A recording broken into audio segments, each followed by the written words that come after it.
ঘরে বসে নামাজ পড়লে নামাজের হক আদায় হয় না। আর নামাজ হয় না, কারণ হয় না কেন? আপনার নামাজের তাসবিহ, তাহলিল, কিরাত, রুকু, সেজদা, আরকান, আহকাম, ফরজ, ওয়াজিব কিছু না কিছু ত্রুটি বিচ্যুতি আছেই, কি ঠিক না? কিন্তু নামাজ জামাতে যদি পড়া হয়, তাহলে এই জামাতের একজনের নামাজ যদি কবুল হয়, ওনাকে কেন্দ্র করে বাকি জামাতের সব মুসল্লিদের নামাজ কবুল করা হয়। এই জন্য জামাতে নামাজ পড়ে। হ্যাঁ, আমার সেন আমি ভালো, মানে নিজেকে নিজে ভালো প্রকাশ করতে চাই। আপনি ভালো না মন্দ এটা তো প্রমাণ হবে নামাজ দিয়া। কি দিয়া? নামাজ দিয়া। এ লোক ব্যক্তি নামাজ পড়ে 5 ওয়াক্ত জামাতে, রসুল বলেছে তুমি তার সার্টিফিকেট দাও যে ইমানদার, ভালো, লোকটা ভালো।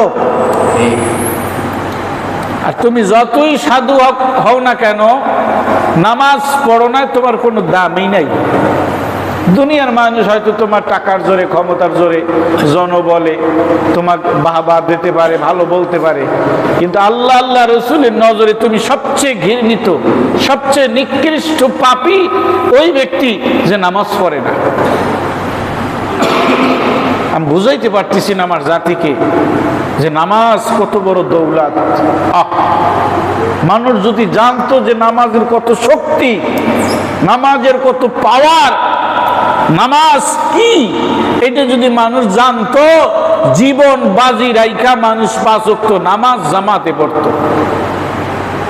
যেই মাটি দিয়ে আমাকে সৃষ্টি, ওখানেই আমার কবর হবে। কবরের জিন্দেগি 40,000 বছর কবরে একা একা থাকা লাগবে। যদি নেক আমল নিয়ে যাইতে পারি, কবরে শান্তি হবে। আর যদি বদ আমল নিয়ে কবরে যাই, কবরে অশান্তি শুরু হবে, শেষ হবে না। অশান্তি ভোগ করতে করতে করতে করতে করতে করতে করতে করতে কিয়ামত হয়ে যাবে। কিয়ামতের ময়দানে সমস্ত মানুষকে হাজির হতে হবে। হাসরের ময়দানে সর্বপ্রথম যেই ব্যক্তি মাথা জাগিয়ে উঠবেন, তিনি আর কেউ নয়, আপনার আমার নবী, উম্মতের কান্ডারি, গরিব দুঃখী মেহনতের মানুষের বন্ধু মুহাম্মাদুর রাসূলুল্লাহ সাল্লাল্লাহু আলাইহি ওয়াসাল্লাম। জিবরাইলকে প্রশ্ন করবেন, ইয়াকুলু ইয়া জিবরাইলু আইনা উম্মতি। জিবরাইল, আমার উম্মত কোথায়? জিবরাইল আলাইহিস সালাম উত্তর দিয়া বলবেন, ইয়া রাসূলুল্লাহ, ইয়া হাবিবাল্লাহ, আজকে ময়দানে মাহশারে এখন পর্যন্ত কোনো মানুষ উঠানো হয় নাই। সবার আগে যেই ব্যক্তিকে উঠানো হলো, তিনি আপনি নবী মুহাম্মাদুর রাসূলুল্লাহ সাল্লাল্লাহু আলাইহি ওয়াসাল্লাম। কদ্দিম ইয়া রাসূলুল্লাহ, আপনি সামনে বাড়েন, সামনে অগ্রসর হন। আল্লাহ আপনাকে দাওয়াত জানাইছেন, আল্লাহ রাব্বুল আলামিন আপনাকে ডেকেছেন, সালাম জানাইছেন। ইয়া রাসূলুল্লাহ, ইয়া হাবিবাল্লাহ, কোনো মানুষ এখনো ময়দানে ওঠে নাই। আল্লাহ এবং আপনি এই দুইজনই বসবেন। এরপরে মানুষগুলো আস্তে আস্তে করে এক এক করিয়া পৃথিবীর শুরু থেকে শেষ পর্যন্ত যত হাজার কোটি মানুষ এসেছিল, সব মানুষকে আমার আল্লাহ আজকে জীবিত করে এই ময়দানে জমা করবে। এটা হলো হাসরের ময়দান। এখানে কোনো বন্ধু সাহায্যকারী পাওয়া যাবে না। একটা নেকি হাজারো চেষ্টা করিয়া, ভিক্ষা করিয়া পাওয়া যাবে না। এই ময়দানটা বড় কঠিন ময়দান। এ ময়দানে কোনো বন্ধু বন্ধুকে পরিচয় দেবে না, কোনো নেতা কর্মীকে পরিচয় দিবে না, কোনো কর্মী নেতাকে পরিচয় দিবে না। এ ময়দানটা এমন ভয়াবহ ময়দান যে প্রত্যেকটা স্বামী তার আপন স্ত্রীকে ভুলে যাবে, প্রত্যেকটা স্ত্রী তার আপন স্বামীকে ভুলে যাবে। শুধু তাই না, আমার আল্লাহ এ ময়দানের ভয়াবহতা বর্ণনা করতে গিয়ে এক পর্যায়ে বলেন, ইয়াউমা ইয়াফিরুল মারউ মিন আখিহি ওয়া উম্মিহি ওয়া আবিহি। একটা নেকি ভিক্ষার জন্য ছেলে তার ভাইয়ের কাছে যাবে। ভাই বলবেন, দুনিয়ায় আমার কোনো ভাই ছিল না, ভাই আমার কি অবস্থা হয় বলা যায় না, তোমাকে কোন জায়গা দিয়ে আমি নেকি দেব? উম্মিহি ওয়া আবির পরে মায়ের কাছে যাবে, মা দুনিয়ায় খাদ্য খাবার মুখে না দিয়ে আমার মুখে দিয়ে হাসি ফুটাইছো, আমি তো তোমার সেই সন্তান, আজকে একটা নেকির জন্য আমি জাহান্নামে চলে যাই। মা ডাক দিয়া বলবেন, সহকান সহকান লিমান গায়্যিরা মিন বাদি, দূর হ দূর হ, দুনিয়ায় আমার কোনো সন্তান ছিল না। ও আবি পিতার কাছে যাইয়া বলবে, বাবা রিক্সা চালাইয়া ভ্যান চালাইয়া দিন মজুরি মানুষের কাজকর্ম করিয়া মাথার ঘাম পায়ে ফেলাইয়া রক্তকে পানি করিয়া ইনকাম করিয়া আমাকে লালন পালন করেছো, খরচা দিতেছো, টাকা পয়সা দিয়েছো, খাওয়াইছো, ভরণ পোষণ দিয়েছো, আমি তো তোমার সেই সন্তান, আজকে একটা নেকির জন্য আমি জাহান্নামে চলে যাই। বাবা বলবে, সৌকান সৌকান লিমান গায়্যিরা মিন বাদি, দূর হ দূর হ, দুনিয়ায় আমার কোনো ছেলে মেয়ে ছিল না, একটা নেকি ভিক্ষা পাওয়া যাবে না। এই ময়দানে সমস্ত মানুষ উলঙ্গ আমার আল্লাহ হাজির করবেন। হযরতে আয়েশা রাদিয়াল্লাহু তাআলা আনহা ডাক দিয়া বলেন, ইয়া রাসূলুল্লাহ ইয়া হাবিবাল্লাহ, আমি আয়েশাও কি ওই ময়দানে উলঙ্গ উঠবো? আল্লাহর রাসূল ডাক দিয়ে বলেন, ও আয়েশা, হ্যাঁ তুমি ওই ময়দানে উলঙ্গ উঠবে। হযরতে আয়েশা কেঁদে দিয়া বলেন, হুজুর শরম হবে না, লজ্জা লাগবে না? আল্লাহর রাসূল বলে, ও আয়েশা শোনো, যেই ময়দানে কোনো মানুষ মানুষের দিকে তাকাইবার সুযোগ পাবে, ওই ময়দানকে হাসরের ময়দান বলা হয় না। মানুষ কবর থেকে যখন উঠবে বস্ত্রহীন অবস্থায়, একবার যে মানুষের নজর উপরে উঠিয়া যাইবে, ওই নজর আর কোনদিন নিচে নামবে না। কেমন কঠিন অবস্থা হবে আমার ভাইরা। আমি কোরআনের আলোচনা শুনাই, কোনো গুজব গল্প কাহিনী শুনাইতে আসি না। এই ঘটনা ঘটবেই ঘটবে, আপনি বিশ্বাস করেন আর না করেন। আল্লাহ বলে, যদি আমার কোরআনের কথা তোমাদের অবিশ্বাস হয়, ভালো না লাগে, তাহলে ফাতু বিসূরাতিম মিন মিসলিহি, আমার কোরআনের মতন একটা কোরআন দরকার নাই, একটা সূরার মতন সূরা বানায়া দেখাও। পৃথিবীর ১,৫০০ বছর পার হয়ে গেছে, এত বড় বড় বিজ্ঞানী পার হয়ে গেছে, এত দার্শনিক পণ্ডিত মহাজ্ঞানী, এত ভাষাবিদ সাহিত্যিক চলে গেছে, কেউ আল্লাহর কোরআনের সূরার মতন একটা সূরা বানাইতে পারে নাই। কাজেই আল্লাহ রাব্বুল আলামিন কোরআন পাকে যা যা বলেছে পুঙ্খানুপুঙ্খানুভাবে বাস্তবতা হবে, বাস্তবায়ন হবে। এটা নিজের বাস্তব জীবনের অভিজ্ঞতার আলোকে সব দেখতে পাবে। হাসরের ময়দানে মানুষগুলা উঠিয়া দৌড়াদৌড়ি করতে থাকবে। হাসরের ময়দানে সূর্যটা মাথার অর্ধ হাত উপরে নামবে। সূর্যের কঠিন তাপে মাটির জমিনটা পুড়িয়া তামা হইয়া যাবে। মানুষের চামড়া গোশত গলিয়া গলিয়া মোমের মতন পানি হইয়া জমিনে পড়তে থাকবে। এই অবস্থা দেখিয়া হযরতে আদম আলাইহিস সালাম সিজদায় পড়িয়া যাবে আর বলবে, ওয়ায়াকুলু আদামু সাফিউল্লাহ নাফসি নাফসি, আল্লাহ আজকে আমাকে বাঁচাও, আমার সন্তানের যা হয় হোক, আমার স্ত্রীর যা হয় হোক, আমার উম্মতের যা হয় হোক, তুমি আজকে আমাকেই বাঁচাও। ওয়ায়াকুলু নূহ নবী আল্লাহ নাফসি নাফসি, হযরতে নূহ আলাইহিস সালাম সিজদায় পড়িয়া গিয়া বলবে, আল্লাহ আমাকে বাঁচাও। ওয়ায়াকুলু ইব্রাহিম খলিলুল্লাহ নাফসি নাফসি, সমস্ত নবী রাসূল ডাক দিয়া বলবেন, আল্লাহ আমাকে বাঁচাও। ময়দানের যে অবস্থা শুরু হয়ে গেছে, না জানি কখন আমাকে ধরিয়া ওই জাহান্নামে ফেলাইয়া দেওয়া হয়। সমস্ত নবী রাসূল হয়রান আর পেরেশান হইয়া যাবে, আফসোস করতে থাকবে, মানুষগুলা দৌড়াদৌড়ি করতে থাকবে। তখন সমস্ত নবী রাসূল মিলিয়া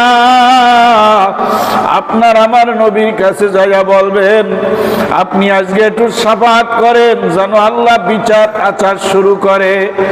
আল্লাহ রাসূল মুহাম্মদুর রাসূলুল্লাহ সাল্লাল্লাহু আলাইহি ওয়াসাল্লাম আল্লাহ রাব্বুল আলামিনের সামনে যাইয়া বলবেন, আল্লাহ আপনার জালালের কসম, আপনার ইজ্জতের কসম, আপনার সম্মানের কসম, আপনার বড়াই বড়াত্বের কসম দিয়া বলি, ময়দানে যে অবস্থা শুরু হয়ে গেছে, একটা মানুষও জীবিত থাকতে পারবে না, সব মরে যাবে। মেহেরবানি করে আপনি হিসাব নিকাশ একটু শুরু করেন। আল্লাহ ডাক দিয়ে বলবেন, ও রাজা বাদশারা, ও ধনী গরিবেরা, ও প্রভাবশালী প্রতাপশালীরা, কে কোথায় আসো, আসো আমার সামনে আসো। 5টা প্রশ্ন করবেন আল্লাহ। এই 5টা প্রশ্নের জবাব দিয়া এরপরে জান্নাত জাহান্নামের ফয়সালা হবে। একটা প্রশ্নের উত্তর না দেওয়া পর্যন্ত কোন মানুষের ফয়সালা হবে না। কাজে আমার ভাইরা হাতে পায়ে ধরিয়া বলি, এখনো সময় আছে, ফেরো ফাফিরু ইলাল্লাহ, আল্লাহর দিকে ফিরে আসো। নামাজকে ধরো শক্ত করিয়া, 5 ওয়াক্ত নামাজ জামাতের সঙ্গে আদায় করো। আমার আল্লাহ সর্বপ্রথম এই ময়দানে প্রত্যেকটা মুসলমানকে যেই প্রশ্ন করবে সেটা হলো সালাত, সালাত, সালাত, নামাজ, নামাজ, নামাজ। প্রথম যে প্রশ্নটা আল্লাহ করবে সেটা হলো নামাজ। হাদিসের মধ্যে আসছে, যার নামাজ ঠিক, তার আমলে যদি ঘাটতিও থাকে, যে আগে বললাম যে আপনি নামাজটা ধরেন, অন্য যদি ঘাটতি ঘুরতি থাকে ওগুলো নামাজ দিয়া পূর্ণ করা হবে। এজন্য বান্দার নামাজ কমপ্লিট, জিন্দেগি কমপ্লিট। এটা আল্লাহ রসুলের সাথে আল্লাহর সাথে কথা হয়েছে, চুক্তিপত্রে স্বাক্ষর হয়েছে। কি? যখন মেরাজে গেছিলেন আমার নবী, এই যে রজব মাস আসতেছে সামনে, রজব মাস সামনে আসতেছে, এখন সফরের শেষ, রবিউল আউয়াল সামনে, রবিউল সানি, জমাদিউল উলা, জমাদিউল সানি, এরপরে রজব, তারপরে সিরিয়ালে দাঁড়ানো আমরা সবাই। ওই আওয়ামী লীগের হোমরা সোমরা যা ছিল, ওই মেম্বার টাইনি টাইনি আগে নিয়ে আসতেছে, চেয়ারম্যান টাইনি টাইনি আগে নিয়ে আসতেছে। বুঝলেন নাই কথা? তুই আমার লোক, তুই লাইনে দাঁড়াইলে আমি চেয়ারম্যান, আমার সাথে তুই থাকো, তোর আমার মান সম্মান থাকে, এদিকে ওই লাইনের চাইনি ওরে আগে বাগে দিয়ে যাচ্ছে, ও মাথায় করে নিয়ে চলে যাচ্ছে। এটা দলীয় প্রভাব। কি কথা ঠিক না? হাসরের ময়দানেও দলীয় প্রভাব থাকবে। কিভাবে? এই টুপি, এই মোছ খাটো, এই দাড়ি লম্বা, এই জুব্বা, সুন্নতি পোশাক, সুন্নতি পোশাক, সুন্নতি বডি, এই নিয়ে যখন হাসরের ময়দানে হিসাবের লাইনে দাঁড়াবে, তখন আল্লাহ রসুল ফেরেশতাদের এবং সাহাবীদেরকে বলবে, এই দেখো তো, মোহাম্মদী টুপি আর মোহাম্মদী দাড়ি, মোহাম্মদী জামা, আমি নবীর সুরাত সিরাত যেমন, এইরকম লোক যারা লাইনে হিসাবের জন্য দাঁড়াইছে, আমার এই দাড়ি টুপির সাথে বেইজ্জতি করা হবে। এইটা যাতে না হয়, লাইনের থেকে ওই লোকগুলো বাইছে বাইছে ছাঁটাই করে আলাদা করো। কি কথা বোঝেন নাই? অনেকে বলে দাড়ি টুপি দিয়ে কি হয়, দাড়ি টুপি দিয়েই হয়। লাইনের থেকে আলাদা করে দাড়িওয়ালা, টুপিওয়ালা, জুব্বাওয়ালা, কপালওয়ালা নামাজ পড়তে পড়তে কপালে কালো দাগ পড়ে ফেলাইছে, ওইগুলা সীমাহুম ফি উজুহিহিম মিন আসারিস সুজুদ, সিজদার জায়গাগুলা সিজদার প্রভাবের কারণে নূর চমকাইতে থাকবে। সাহাবায়ে কেরাম ফেরেশতারা দেখে দেখে হাত ধরে ধরে টাইনে টাইনে লাইনের থেকে বাহির করে আল্লাহর আদালতের সামনে হাজির করে বলবে, এই লোকগুলা মুহাম্মাদি দল। এই লোকগুলো কোন দলের? মুহাম্মাদি দলের। বলেন কোন দলের? এই লোকগুলো আওয়ামী লীগের, এই লোকগুলো বিএনপির, হ্যাঁ, এই লোকগুলো জামাত চরমনাই, এই লোকগুলো তবলিগের, এই লোকগুলো কারা? মুহাম্মাদি দল। কি কথা বোঝেন নাই? এই জন্য দল যদি করতেই হয় কোন দল করব? কথা কয় না, এখন আর কথা কয় না। জোরে কান, জোরে কান, মুখ ফুটে কান। দল দল যদি করতে হয় কোন দল করব? তাহলে হাসরের ময়দানে লাইনে দাঁড়ানো লাগবে না, 50,000 বছর দাঁড়াই থাকা লাগবে না। ওই ফেরেশতারা মুহাম্মাদি সিম্পটম দেখে দেখে, সাইনবোর্ড দেখে দেখে আলাদা আলাদা করে করে এক জায়গায় জমা করবে। আল্লাহ রসুল আল্লাহকে বলবেন, আল্লাহ কি দেখো তো, আমার মাথায় টুপি, ওদের মাথায় টুপি, আমার মোষ খাটো, ওদের মোষ খাটো, না দাড়ি খাটো মোষ লম্বা।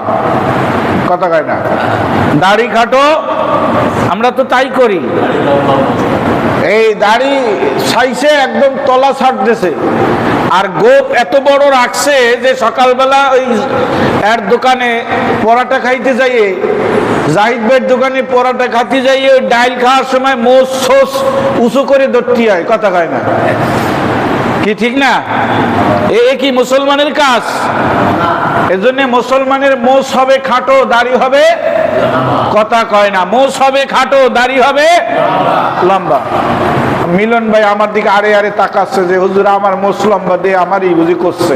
না, আমি কারোর নাম ধরে করছি না। কি কথা ঠিক কিনা? একটু মজা করলাম। যাই হোক, মোষ হবে মুসলমানের কি বলেন, জোরে বলেন, খাটো, দাড়ি হবে। এই সিমটম হাসরের ময়দানে, বলে হাসরের ময়দানে কি ওগুলো থাকবে? দাঁড়িয়ে মোছ কইসি গলি শেষ হয়ে গেছে। হাসরের ময়দানে ওগুলো থাকবে। যে যে অবস্থায় মারা যাবে ওই অবস্থায় উঠবে। যারা শহীদ তাদের গায়ের থেকে রক্ত ঝরতে থাকবে, তরবারির আঘাত, ছুরির আঘাত, বোমের আঘাত, এই বোম দিয়ে এক হাত উড়ে চলে গেছে, ওই অবস্থা আল্লাহর দরবারে উঠবে। এরা কারা? এরা শহীদ। আল্লাহ বলবেন, এরা কোনো বিচার আচার নাই, জান্নাতে চলে যাও সোজা, এনে দাঁড়াইতেও হবে না। আর এই যে মুহাম্মাদি দল, যারা মুহাম্মাদি দল, চুল খাটো অথবা বাবরি, মোছ খাটো, দাড়ি লম্বা, জুব্বা জাব্বা, গায়ে সুন্নতি পোশাক, সবকিছু দিয়ে সুন্নাত দিয়ে সাজানো, সবসময় মাথায় টুপি দিয়ে থাকতো, নামাজের প্রভাবে কপালের জায়গা কালো, এই অবস্থায় এরা হলো মুহাম্মাদি দল। ফেরেশতারা এক জায়গায় জমা করবে। আমার নবী ওই দিন এজলাসে ব্যারিস্টার হবে, উকিল হবে, ওকলাতি করে আল্লাহকে বলবে, আল্লাহ কি বিচার আচার পরে আগে এই মুহাম্মাদি দাড়ি টুপির সাথে বেইজ্জতি যাতে না হয়, এই মুহাম্মাদি দলের লোকগুলো আলাদা করে এদের আগে জান্নাতে পাঠিয়ে দাও। আল্লাহ বলবেন, মঞ্জুর, কবুল করলাম। ফেরেশতারা এদেরকে সসম্মানে জান্নাতে পৌঁছায় দাও। আমিন। তখন দাড়ি নাই, মোছ নাই, সোস নাই, নামাজ নাই, ওযু নাই, কালাম নাই, মুসলমানের কোনো চিহ্ন নাই, মুহাম্মাদি দল করে নাই, এই মানুষগুলো তখন আফসোস করে বলবে, হায় কি করলাম, দুনিয়ায় কি করলাম। ইমাম সাহেব জুমায় জুমায় কত বয়ান করেছে, এই কান দিয়া ঢোকছে, এই কান দিয়ে বের হয়ে গেছে, বাড়ি যাওয়ার আগেই ও ফাইনাল। কি কথা ঠিক কিনা? বাড়ি যাওয়ার আগেই ফাইনাল। আমার ভাইরা, পায়ে ধরে বলছি, এই ঘটনা ঘটবেই, এই ঘটনা ঘটবেই, আপনি বিশ্বাস করেন আর না করেন। আমার আল্লাহ নাক দিয়া বলবেন, 22 সিরিয়ালে দাঁড়াও একজন একজন করে, আমি আজকে 5টা প্রশ্ন করব, প্রত্যেকটা মানুষকে 5টা প্রশ্ন করব। মুসলমান যারা আর কাফের, ইহুদি, খ্রিস্টান, নাস্তিক, মুরতাদ, বেধর্মী যারা 4000-এর উপরে ধর্ম আছে পৃথিবীতে বর্তমানে। কয় হাজার? 4000-এর উপরে ধর্ম। মুসলমান ব্যতীত সব ধর্মাবলম্বীরা, সব ধর্মর অনুসারীরা সোজা জাহান্নামে চলে যাবে। ওদের কোনো বিচার আচার নাই, ওদের কোনো সালিশ হবে না, দরবার হবে না। সালিশ আর ব্যবস্থার দরবার আর আদালত হবে কাদের? মুসলমানের। আপনি ইমানদার দাবি করছেন, আল্লাহ বলবেন খাড়াও, হিসাব দিয়ে যাও। 5টা প্রশ্নের প্রথম প্রশ্ন, ফার্স্ট কোশ্চেন, প্রথম প্রশ্ন হবে নামাজ। তোমার নামাজ ঠিক আছে? নামাজের ডায়েরি খোলো ফেরেশতারা। নামাজের ডায়েরি খুলে দেখবে এ তো শুকুর আলী নামাজ। বোঝেন না কথা? শুকুর আলী নামাজ মানে কি? এই শুক্রবারের নামাজ, সপ্তাহে একদিন। এ তো ঈদ আলী নামাজ। ঈদ আলী নামাজ মানে? আরে না, ঈদ আলী মানে বছরে 2 নামাজ, বছরে 2 নামাজ। আর শুকুর আলী শুক্রবারের নামাজ, মাঝখানে নামাজ কালাম নাই। আল্লাহ বলবেন কিসে তোমাকে বাধা দিয়েছিল ফজর, জোহর, আসর, মাগরিব, ইশা পড়তে? সমস্যাটা কি ছিল? আমি তোরে চোখ দি নাই, আমি তোরে হাত দি নাই, আমি তোরে কান দি নাই, আমি তোরে খাওয়াই নাই, আমি তোরে পড়াই নাই, আমি তোরে হায়াত দেই নাই, আমি তোরে যৌবন দেই নাই। সবকিছু পাইয়া তুই আমাকে ভুলে গেলি, হারায় গেলি, নামাজ পড়লি না। এক ওয়াক্ত নামাজের বিনিময় 2,88,00,000 বছর। 2 ওয়াক্ত না পড়লে, এই 1 ওয়াক্ত না পড়লে এটাকে 80 দিয়ে গুণ দিলে যা হয়, 2 ওয়াক্ত না পড়লে ডাবল, 3 ওয়াক্ত না পড়লে রিডাবল, 4 ওয়াক্ত না পড়লে এরকম খালি বাড়তে থাকবে। হিসাব মিলিয়ে দেখা যাবে যে কয়েক হাজার কোটি বছর জাহান্নামে থাকা লাগবে। এরপরে আল্লাহ বলবেন খুঁজু। পাশেই ফেরেশতা, পুলিশ থাকে না এজলাসে? আদালতে গেছেন আপনারা? কোর্টে কোর্টে যান নাই? পাশেই তো পুলিশ থাকে। অর্ডার মাই সাপ্লাই, অর্ডার দিলেই বাস, দেরি নেই। জাস্টিস অর্ডার দিয়েছে, গিলটি, হ্যান্ডকাপ পরাও, হাতে লাগাও, জেলখানায় ঢুকাও। আল্লাহ বলবেন তাই খুঁজো। ফেরেশতারা ধরো, ফাগুল্লু, এই বেনামাজি আসামিকে বান্ধো, সুম্মাল জাহিমা সাল্লু, অতঃপর টেনে টেনে জাহান্নামে নিক্ষেপ করো। 1 ওয়াক্ত নামাজ কাজা করেছে, এজন্য 2,88,00,000 বছর দোজখে জ্বলতে হবে। একটা কবিরা গুনাহ করেছে, মাপ হয় নাই, 7,000 বছর জাহান্নামে জ্বলা লাগবে। আমার ভাইরা, জীবনে কত ওয়াক্ত নামাজ পড়ি নাই, কাজা করেছি, সব হিসাব মিলাইয়া ওই ময়দানে জাহান্নামের অর্ডার হইয়া যাবে। আহা, কি উপায় হবে রে ভাই? একজন একজন করে আসামি আসবে, আর একজন একজন করে ফায়সালা হবে। আমি যখন বিচারের কাঠগড়ায় দাঁড়াবো, আমার সামনে পিছনে ডানে বামে ফেরেশতা থাকবে, শিকলি নিয়া, হ্যান্ডকাপ নিয়া। আল্লাহ অর্ডার পাওয়ার সঙ্গে সঙ্গে হাতে বায়ু শিকলি দিয়া, বেরি লাগায়া, লোহার জিঞ্জির দিয়া পিটাইয়া পিটাইয়া জাহান্নামের দিকে নিয়ে যাবে। জাহান্নামের গেটে একজন ফেরেশতা আছে, দারোয়ান, নাম হলো মালিক ফেরেশতা। জাহান্নামের গেট কিপারের নাম কি বলেন তো? মালিক। হযরতে মালিক ফেরেশতা ডাক দিয়ে বলবেন, ওয়ানাদা ইয়া মালিকুল ইয়াকদি আলাইনা রাব্বুক। হযরতে মালিক ফেরেশতা ডাক দিয়া বলবেন, এই গেটে তোরে কে পাঠাইছে? ও আসামি কেঁদে দিয়া বলবে, ভাই আমাকে আল্লাহ পাঠাইছে। জীবনে কোনোদিন জাহান্নামের বয়ান শোনো না, নাই, জীবনে কোনোদিন জাহান্নামের ওয়াজ শোনো নাই। এই জাহান্নামে কোনো মানুষ আছে নাকি? এই জাহান্নামের শাস্তি কোনো মানুষ ভোগ করতে পারবে নাকি? এই গেটে কেন আসলি কপাল পোড়া হতভাগা? এই জাহান্নামের শাস্তি ভোগ করার ক্ষমতা কোনো মানুষের নাই। পক্ষান্তরে পাশেই আমার এক ভাই আমল নামা খুলে দেখবে যে নামাজ কমপ্লিট, আমল নামায় নামাজ কমপ্লিট। জীবনে 50 বছর হায়াত পাইয়া 50 থেকে 15 মাইনাস কত থাকে? 35 বছরে তার 5 ওয়াক্ত নামাজ ঠিক আছে। আল্লাহ বলবেন খাতা বন্ধ করো, জান্নাতে পাঠাও। ফেরেশতারা বলবে আল্লাহ ওই পৃষ্ঠায় তো ওর ইসের গুনাহ রয়েছে, অন্য গুনাহ আছে তো। আল্লাহ বলবেন না, আমার বন্ধুর সাথে কথা হয়েছে, তার উম্মতের নামাজ ঠিক, আমি আর কোনো আমল নামায় চৌকি বুলাবো না, আমি ওরে এমনিই মাফ করে নামাজের উসিলায় জান্নাতের ফায়সালা করে দেব।